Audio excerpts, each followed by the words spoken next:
नमस्कार, मी बोलते आहे नंदिनी अंकोलेकर। मी आज तुम्हाला दाखवणार आहे वांग्याच्या भरताचे कबाब। एकदम नवीन प्रकार आहे। लहान मुलं अशी पण वांगी खात नाहीत, तर अशा रीतीने प्रकार करून दिला तर लहान मुलं आवडीने खातील। तर आता बघूया आपण त्याच्यासाठी काय साहित्य लागतं ते। वांग्याच्या भरताचे कबाब करण्यासाठी लागणारं साहित्य हे मी भरताचं वांगं घेतलेलं आहे। आता हे कसं भाजायचं हे पण मी तुम्हाला दाखवते आणि त्याच्यासाठी बाकीचं साहित्य लागणार आहे। तेल तळण्यासाठी लागणार आहे, गरम मसाला 1 टीस्पून, 1 टीस्पून तीळ, 2 टेबलस्पून शेंगदाण्याचा कूट, चवीनुसार मीठ, 1 टेबलस्पून आलं लसूण मिरचीचा ठेचा, 2 टेबलस्पून कॉर्नफ्लॉवर, 1 टेबलस्पून धण्याची पावडर, 1 टीस्पून मिरचीची पावडर, 1 टीस्पून हळद आणि ज्वारीचं पीठ 2 वाट्या घेतलेलं आहे मी। पण जरुरीप्रमाणे जसं आपल्याला मिक्स करायला लागेल तसं घालायचं।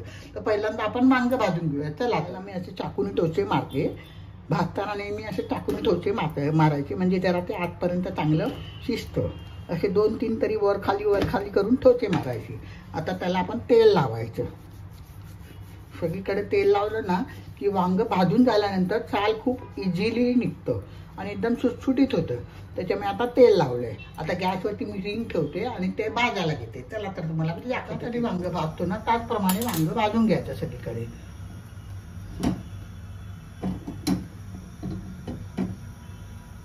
सगळीकडनं आपण वांगं भाजून घेतलेलं आहे। देठ तोडायचं नाही पहिल्यांदा, कारण देठ हे आपल्याला फिरवून पकडायला होतं, त्याच्यामुळे देठ नंतर तोडा।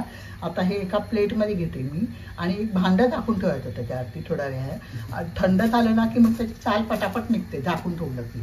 तर आता मी एका प्लेटमध्ये घेते, तुम्हाला दाखवते ते खाली उतरवलं। आता हे देठ कापूया आपण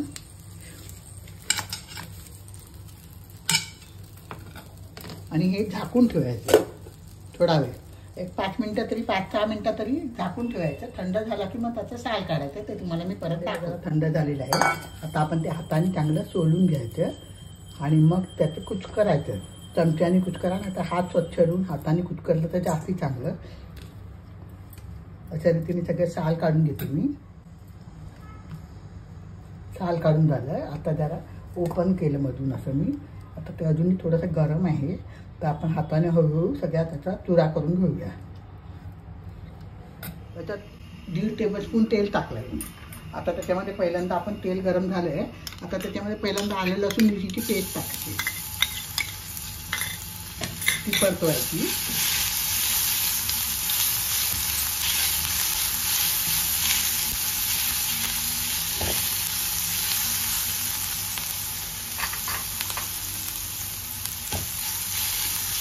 परतून झाली की त्याच्यात हळद टाकायची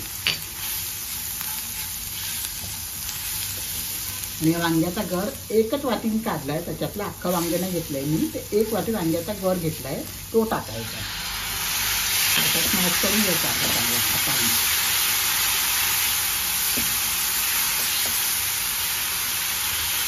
चांगला तेला परतवायचा तो।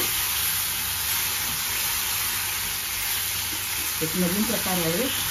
मुलं वांगी वगैरे असे खात नाहीत, तर तुम्ही कबाब करून द्या, आवडीने खातील, ते परत मागतील। तुम्ही करून बघा। माझ्या चॅनलवर नवीन असाल तर सबस्क्राईब करा, लाईक करा, शेअर करा, मित्रमैत्रिणींना शेअर करा, नातेवाईकांना शेअर करा। आता त्याच्यामध्ये आपण बाकीचे सगळे मसाले टाकूया।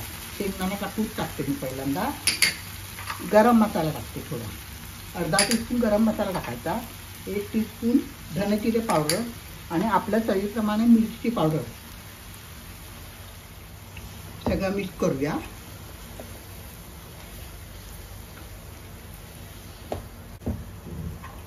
त्याच्यात चवीनुसार मीठ टाकायचं। मीठ टाकताना आपण ज्वारीचं पीठ टाकणार आहे, ह्या अंदाजाने मीठ टाकायचं। सगळीकडे मीठ लागू दे। आता कॉर्नफ्लॉवर टाकते मी थोडं,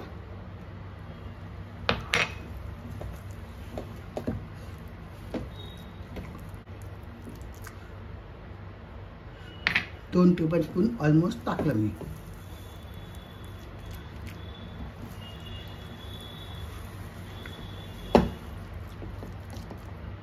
ज्वारीचं पीठ थोडं करून टाकायचं, मिक्स करायचं। आपल्याला अंदाज आला पाहिजे की असा गोळा झाला पाहिजे कबाब बनवायला। आपण थोडं करून टाकायचं, एकदम टाकायचं नाही। धुवून एक वाफ आणली मी. आता आपण परत मिक्स करायचं आणि ह्याचे कबाब करायचे. आता कबाबचे आकार तुम्ही लांबट करा, गोल करा, नाहीतर त्याला काठीमध्ये घालून तसे केले तरी चालतील. कुठलेही आकार दिले तरी चव तीच राहणार आहे. त्याच्यामुळे तुम्ही तुमच्या कन्व्हिनियन्स प्रमाणे त्याला आकार द्या.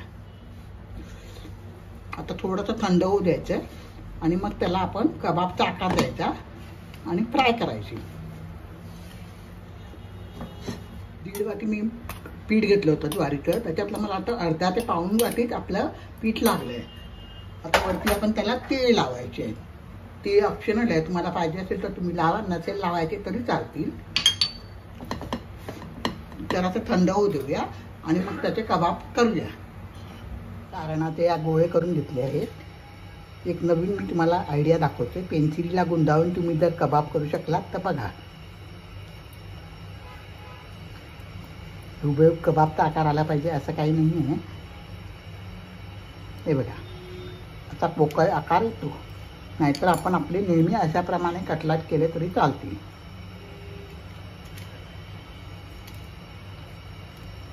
अजून दाखवते तुम्हाला मी.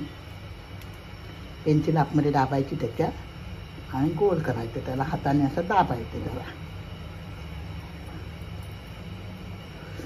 पेन्सिलवरून काढून घ्यायचा. तेलात तळायची. तीळ लावले मी थोडेसे त्याला. आणि हे जरा कोमट असतानाच करायचे आपण. सारण जरा कोमट असताना पटकन वळला जातो. अशा रीतीने सगळे आपण करून घेऊया. गॅस बारीक केला मी. आता आपण हे तळायला घेऊया. हे टाकले अशा आकाराचे तरी काही हरकत नाही आहे. मीडियम गॅसवरती फ्राय करायचे. तर दुसऱ्या बाजूने करूया.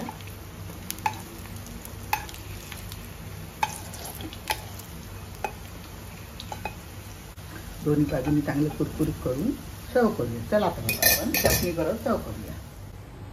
थोडासा चाट मसाला त्याच्यात स्प्रिंकल करते मी.